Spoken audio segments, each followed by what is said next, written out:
Hi, folks. Welcome to Sunday's edition of the iRadio podcast stroke videocast.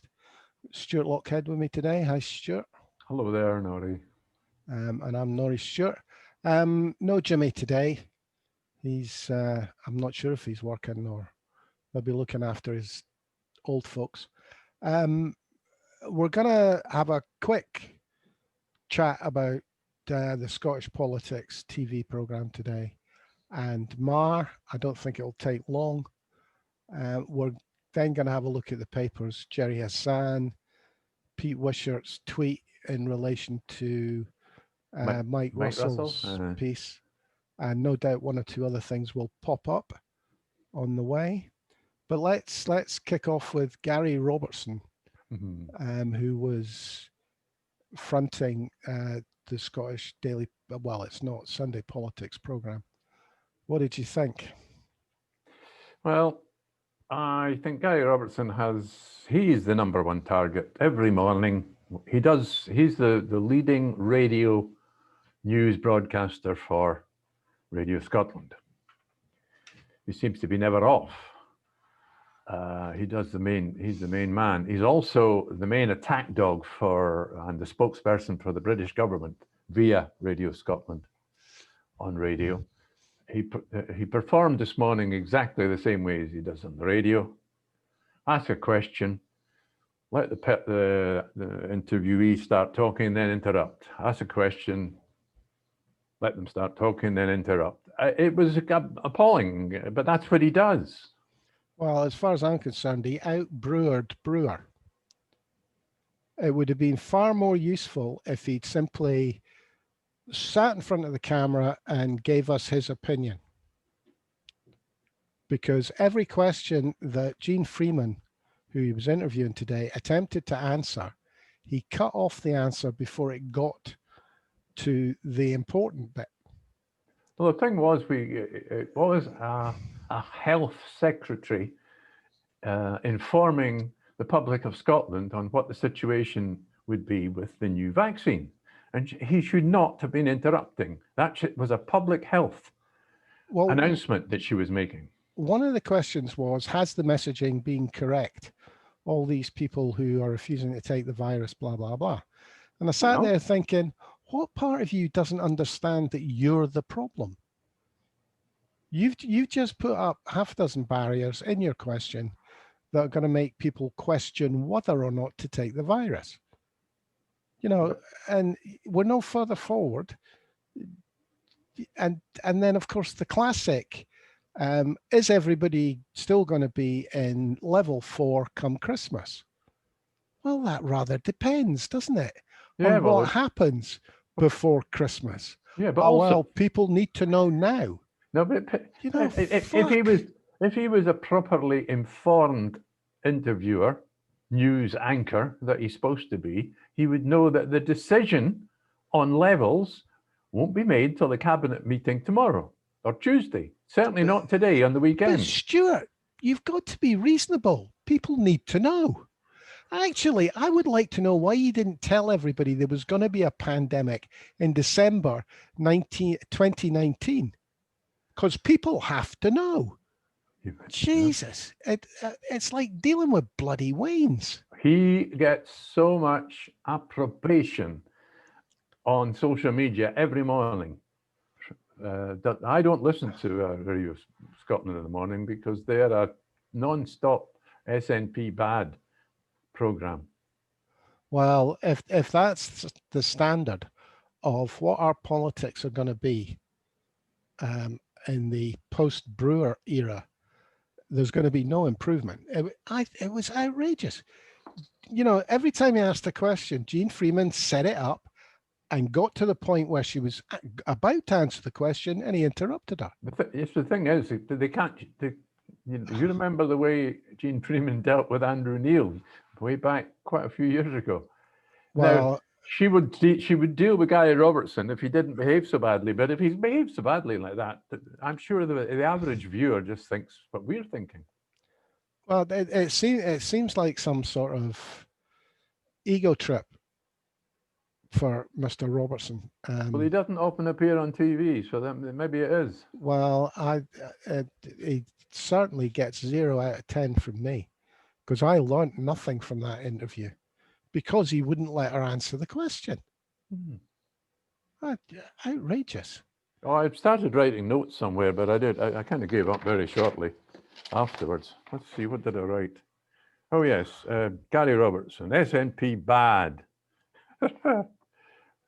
Something, question about cladding on the Queen Elizabeth Hospital. Apparently, there is no doubt about the cladding on the new hospital. So why ask a bloody question? Because it was in the Herald. Apparently, the same company that supplied Grenfell supplied the contractors for the Queen Elizabeth Hospital. Therefore, there has to be a story there somewhere. But apparently the public report is that no, K15 was something, the code word for the cladding, and apparently it's been cleared, the K15 code. So there you go. And I've got in here, damned if you do and damned if you don't. Let me ask you, what possible topic could that be about? Oh, that must be about the vaccine. No, that's the visits to care homes. Oh, right, yes. You're damned if you do and damned if you don't. If you let people into care homes to shut them up because they're moaning all the time because they can't get in to visit their relatives, then the more people die, you're damned if you do, you're damned if you don't. So why didn't you just ask that question? Which way are you going to go? You're going to have more people die, or are you going to have more visitors? Well, the question should have been, which bad headline do you want to give us? Yes. Because, I'm just stunned. And it turns out that the Scottish care homes residents are going to get the vaccine. English care home residents aren't going to get the vaccine. So why aren't we shouting from the rooftops how wonderful the government is? Because we never shout from the rooftops how wonderful the government is. And of course, then he ran through, this Gary Robertson, he ran through the headlines from English newspapers. Yes. Why? Why is he running through the headlines from English newspapers?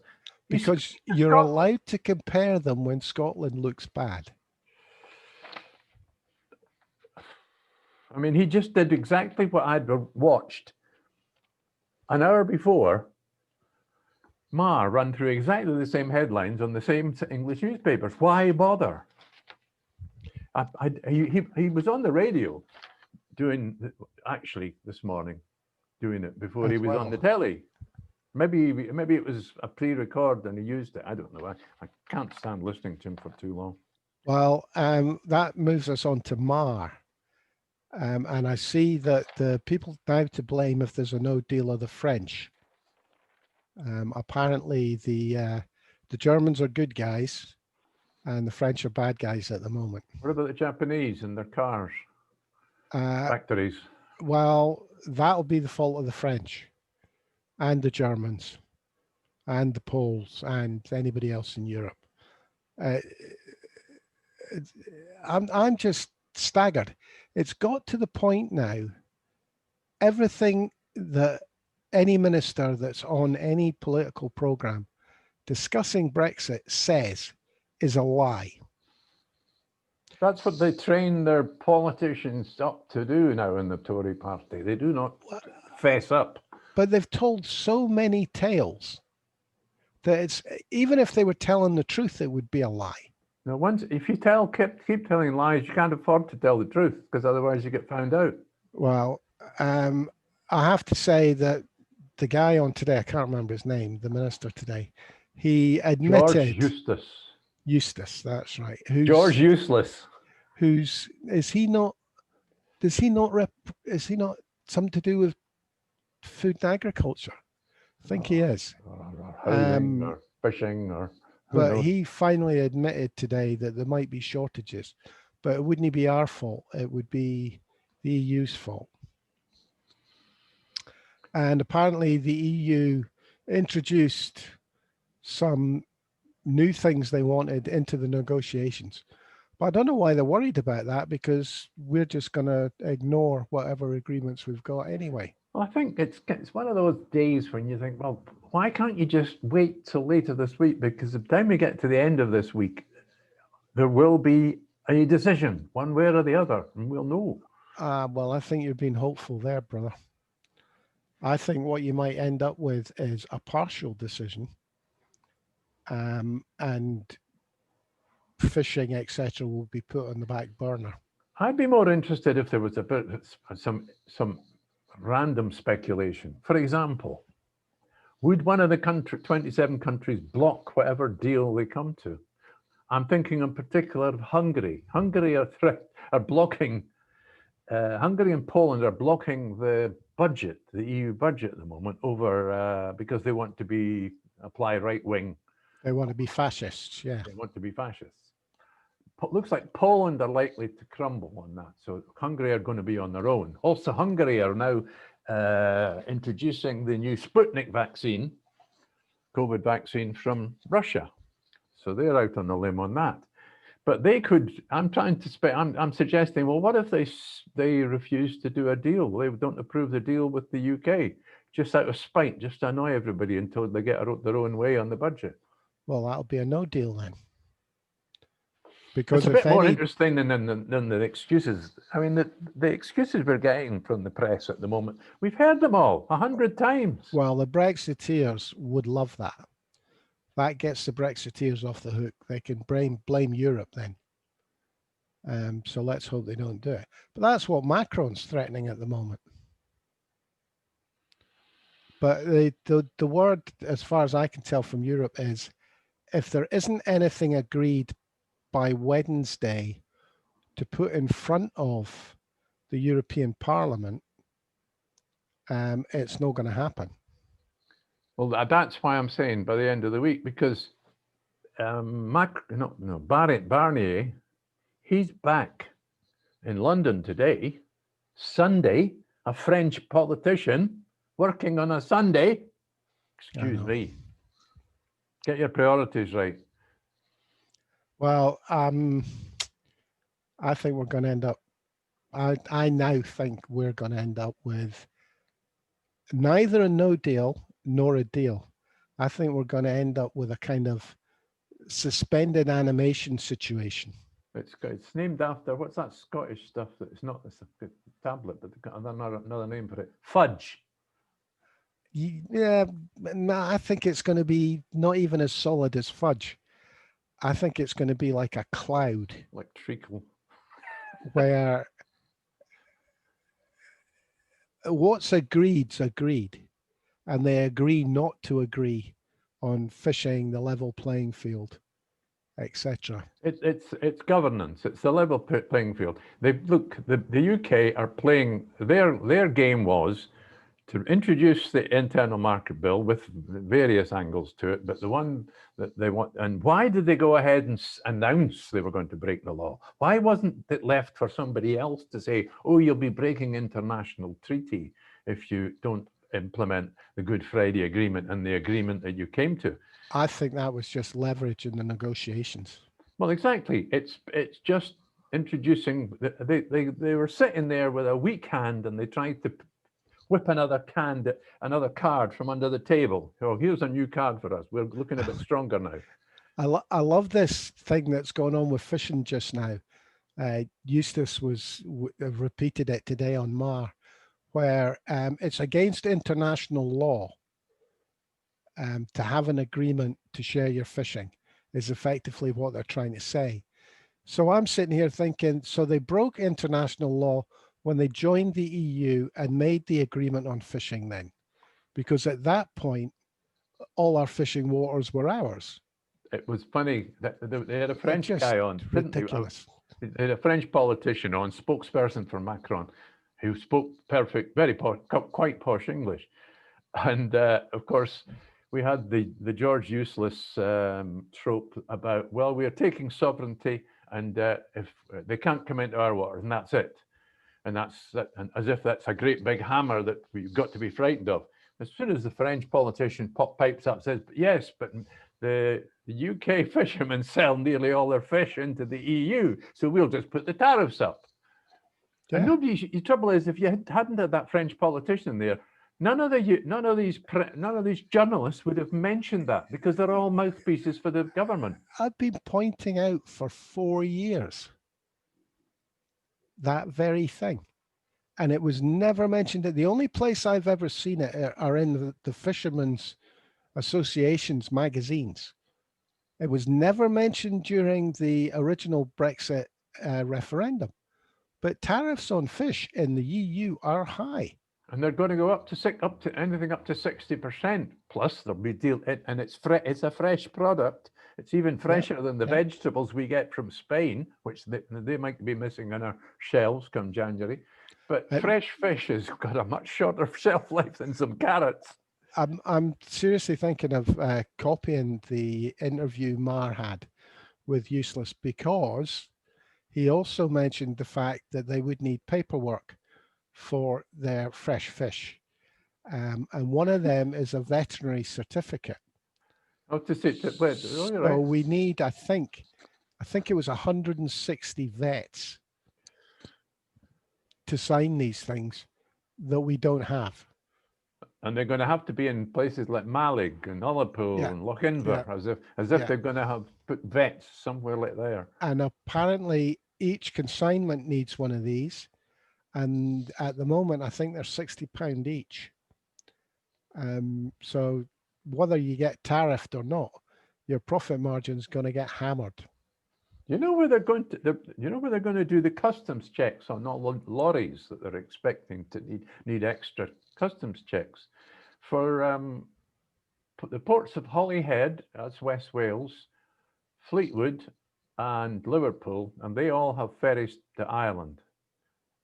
They've got to all go to a huge coach park at Warrington.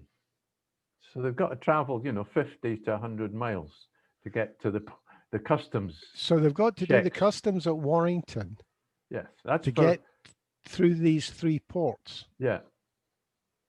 Right, that'll make life easy. I'm glad I don't live in Warrington. Yes, they're not happy about all these hundreds of lorries turning up, sitting there with their engines running. And this is just so politicians can say, oh, there are no customs checks at Liverpool, Holyhead, and Fleetwood. Yeah.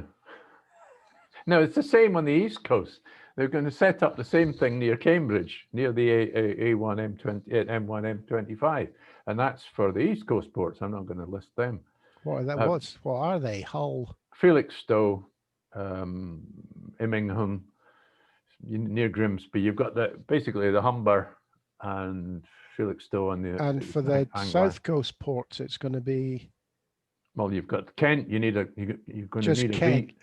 visa to get into Kent. It's just going to be the whole of Kent. The whole of Kent. You're not getting into. I mean, oh yes, and they have actually. That's if you're trying to drive a lorry into Kent.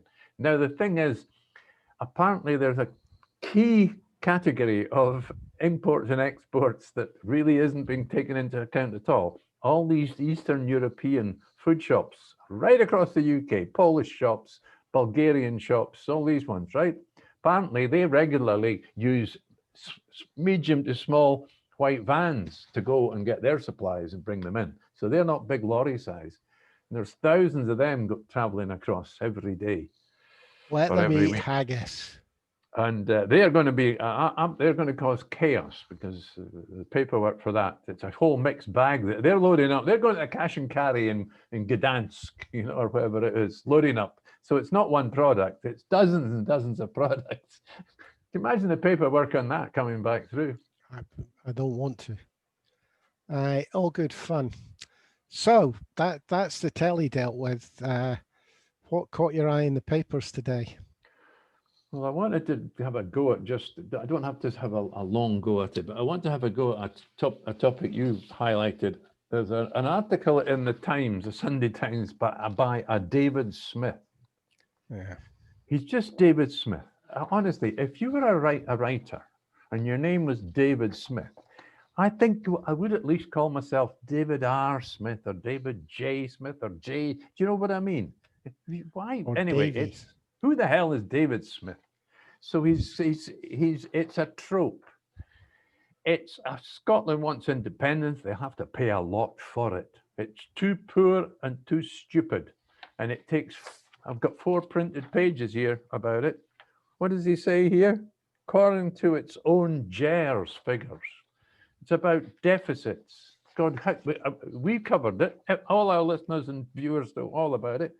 I've got a page here of purple prose, so you can't tell. None of these guys, none of these unionists, economists ever explain to us why we've got 4 times as much debt as England when we're a 10th the size of them. Yeah, exactly. There is no point me repeating all this stuff because it's the same old guff. He's writing it for an English audience, fair enough. So they don't get this rolled out every month by the pet food salesman Kevin Haig. It's the same old stuff that he comes out with. So it's fair enough. But I mean, he says here, Scotland could try to start a currency from scratch with its own central bank, but it would take time. Well, it took them 2 months in Slovakia, okay, and they don't have they weren't planning ahead. Honestly, I just wanted to rubbish the article. David Smith, you're useless. That's why I sent it to you. It was something to have a go at. Gerry Hassan's article. You see, this is we can fall out about this one. Gerry, I've got a quote here, right? Because there is a quote I agree with, because this is right. Gerry's summing up for what he sees as the situation. We've had 3 or 4 weeks almost entirely focused on the SNP. First of all, we had all under one banner's own conference. And then we had the SNP conference and the outcome of the NEC elections for that. And we've even had the elections to the committee to run the new organization that came out of the all under one banner conference called Yes Alba. So there's now we're kind of almost back to normal. But here we go. What Gerry Hassan tries to sum up, he's saying basically it's no point just having a referendum for an independent Scotland. We've got to decide now what kind of independent Scotland is going to be. Oh, right. You're going to like that. But I like this quote from Pat Kane. Currency is the key issue. I agree with Pat Kane, because it is the last remaining weak spot in the projection of native competence of the SNP government. It's also where Johnson's government can still cause huge damage. Think about it, hedge funds and all that lot. And given how many hedge fund managers and speculators are deeply wired into the ruling Tory elite, some very targeted damage too. Well, I'll take an overview on this. Gerry Hassan is doing what I feared would happen when the NEC, shall we say, became more left-wing. It's opened the door for several people, in fact, to start talking about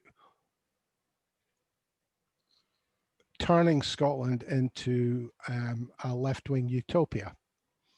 Common wheel ground it is, as far as I'm concerned. There was a piece by the chair of the SNP Commonweal Group, which basically he wrote an article in the National where he didn't mention independence once. He talked about left-wing policies, you know, land tax, all that stuff. George Caravan had a piece this week doing exactly the same thing.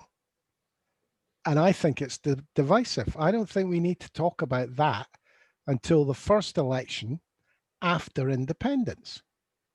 Now, I am not a man of the centre or the right. I am a man of the left. But these are arguments to be made in an independent Scotland, not to be made for an independent Scotland. Well, I'm not going to fall out with you on that point, am I? Because that's my position completely. Well, I think we need all the votes for independence that we can get. We need to be able to do, what was it? I heard them Saturday morning on Radio Scotland. Gary Robertson wasn't on, somebody else.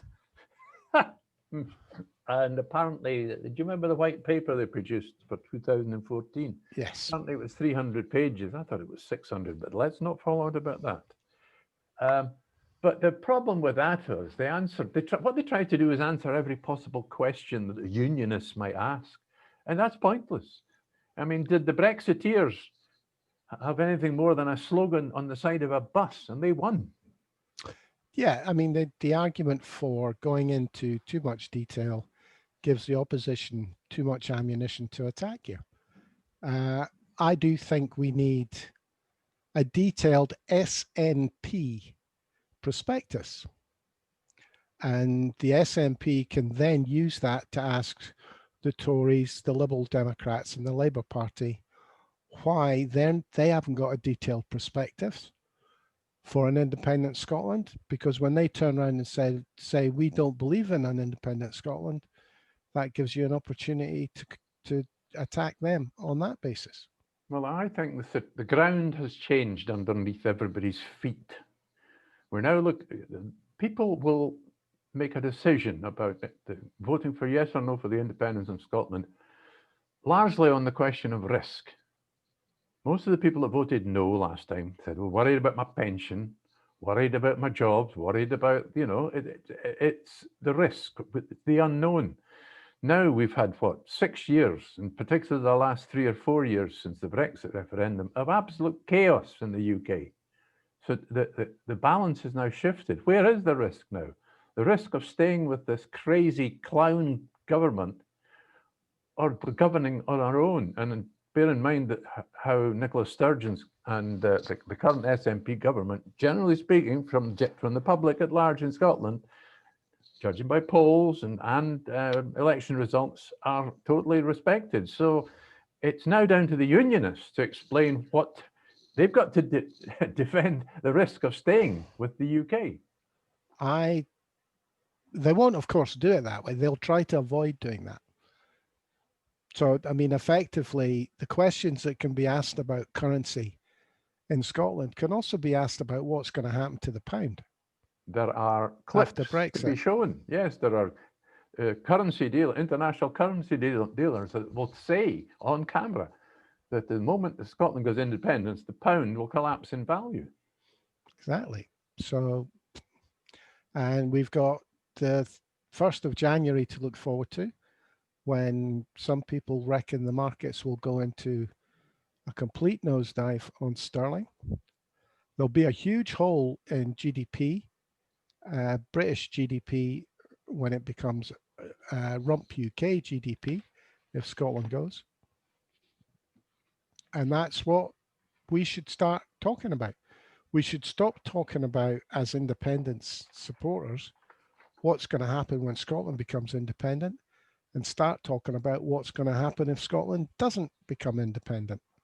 Yeah, exactly. I mean, here's one last quote from Gerry Hassan's article. Independence has to have an element of realism, winning over the parts of middle-class Scotland who are still wary. Wait a minute, hasn't that job already been done by Nicola Sturgeon and her current team? Growth Commission and all that. What Gerry's doing is, what he often does is, I know what the end game for me is. And it's basically a kind of wishy-washy socialist Scotland. You know, a new Labour Scotland, I think, wouldn't be far off what Gerry's looking for. So I now need to make arguments that get us there. That's fair.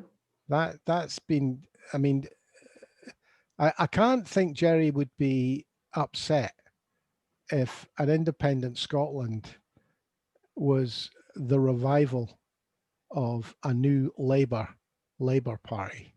Oh, I think you're right there. I did accuse him, but I say accuse him, it was just a comment on a tweet that he made a couple of weeks ago, and it looked as though he was approving of devolution. Brune had said something again, and he'd said something about approving of it, and I accused him of being a devolutionist, and he didn't like that. But believe it, he didn't go any further than that. If my memory of Gerry's correct, he was a devolutionist. Well, that's why I He's not accused him of being a always, not devolutionist. always. I don't think he's always been for independence. Was he not a bit of a Kenny Farquharson to begin with? Well, and don't forget, this is what we're expecting. This is probably the first defence of the union will be another devolution proposal. I was expecting it today because they flagged up that Brune would be on television, but I didn't see him questioned on devolution. He was just questioned on Brexit. Well, I'm sorry. They don't get to put devolution on any independence referendum voting form until they produce a white paper, at the very least. It's, you just ask the same question. Actually, I don't like the question, but that's by the by. Because, well, I mean, the vow was basically the devolution promise. And look what happened. And Yeah, if Brown well, stands up and says it, well, he's so easy to attack, but not from a London perspective. They still think he's got credibility down there. London doesn't care. London doesn't care if Scotland's independent. Well, that's another argument that we could spend a lot of time talking about, especially in terms of Brexit. How much, if they're prepared ideologically to bring the whole of the UK into such chaos, just for a sovereignty bubble inside their heads, then they're probably quite happy to abandon Scotland on the way if it has to be done. But for England, it's English sovereignty. It's not British sovereignty. Well, this is it. I mean, I'm sure that they want to drag us with them, basically because they're scared to go without us. Well, the people who in the know, the people who know the financial figures, that know and are aware of the perspective across the world. For example, the UK would be thrown off its permanent seat in the Security Council because that would go straight away. Be difficult to defend. I mean, if Scotland and Ireland were to go, it would be very difficult to defend. And that really would be tumultuous, because who goes on? India? Nuclear power? Germany? Nah, I can't see Germany getting it. There needs to be a European one. I wouldn't bet money on that. I wouldn't bet money on that. Is India I could see the EU getting the seat. Yeah, okay. But certainly economically, things are bad enough. You've got COVID, you've got Brexit, and then you have Scotland going, my God, can you imagine the chaos in the markets? Well, there's a question to ponder. As member of the Security Council, the UK have got a veto. Does that mean they can never be thrown off the Security Council? I don't think that's possible. I think it is possible. Don't bear in mind, right now, this year, Ireland are on the Security Council. No, I don't mean the Security Council. I mean the 5. Is that not the Security Council? Only 5 permanent members. China, Russia, Australia. Not Australia. China, Russia, the USA, America, UK, and France. Yes, the 5 permanent ones. Yes, I think that's, and they were the nuclear powers originally. Could you imagine that? France stays on, India comes on, and Britain gets Hyde. What a dent to our sovereignty that would be. Wow. Or better still, Scotland gets it. Because that's the other thing under international law that nobody ever talks about. If Scotland becomes independent and the rest of the UK want to be the successor state, Scotland's not under no obligation to take on any of the debt. That's international law. And precedent. And nobody talks about it. And precedent as well. Anything else that caught your eye? I was just a bit annoyed with Pete Wishart. We've got Mike Russell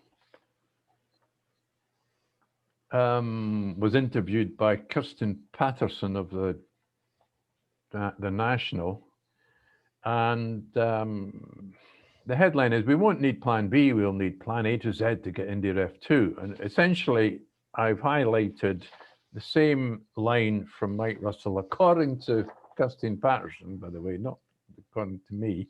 I couldn't find the original. Mike Russell's capable of writing his own things, but it's all just a Wheesht for Indy article. We mustn't reveal our secret plan to achieve independence. Now, I'm sorry, you and I will disagree on this, but as far as I'm concerned, if MI5 don't have their spies inside SNP HQ, they're not doing their job properly. I love the idea that MI5 have had these spies you talk about since Mike Russell was 16. You're putting words in my mouth there. I never said Mike Russell was the spy. The people that will be meeting around the table talking about this have been involved in the SNP since they were school kids. So you're suggesting MI5 had that much foresight? Good on you, mate. No, I could throw in Willie McRae's name, and that might well, get a few of our listeners going. God, you love your conspiracies. I'm just throwing it in now because you've tempted me. No, you're throwing it in because you've nowhere else to go. Conspiracies are the last resort of the wicked. I return to what I've just said. If the MI5 do not have their spies inside the SNP, they're not doing their job. And I'm not disagreeing with you that there will be people in the SNP reporting to MI5. They will not be in the heart of the SNP discussing tactics for independence. How can you say that? Well, it doesn't matter anyway, Stuart, because your argument is this is a Wheesht for Indy. So there are no plans. This word Wheesht it'll be in the new Collins dictionary for next year. So you want Mike Russell to tell you what the alternative plans are. That way MI5 doesn't have to bother infiltrating the SNP to learn the secret plans. There is no secret plan.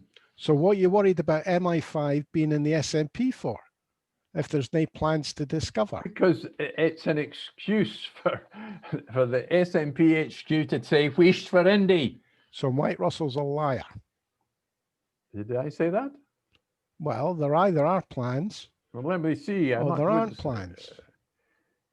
Does he not actually suggest that plans have to be made rather than plans are in existence? He says things like, we would not make sense to be public about what their plans are. Trust is a key to advancing the independence goal. It would appear, judging by the voting of the new people going on the SNP NEC, that trust isn't necessarily there.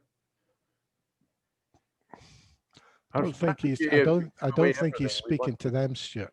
Let's remember, in our strategy, if we give away everything we want to do, if we talk about everything we want to do, then those people who oppose it will just find new ways of opposing it. Yes, okay. You don't see any logic in that.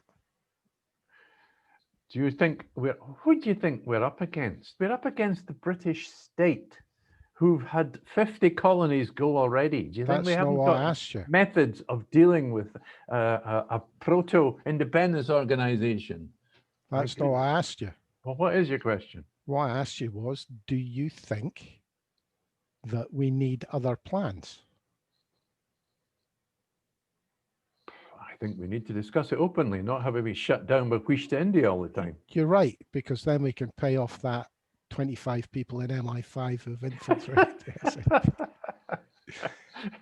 You're right. No, Stuart, you're right. We should discuss all plans openly so that our enemies can make their plans. They've already war gamed it. We know that. That's what the Michael Gove's cabinet. He's got a secret, not so secret, committee set up of SPADs. So we should just tell them. So we should just tell them whether they're right or not.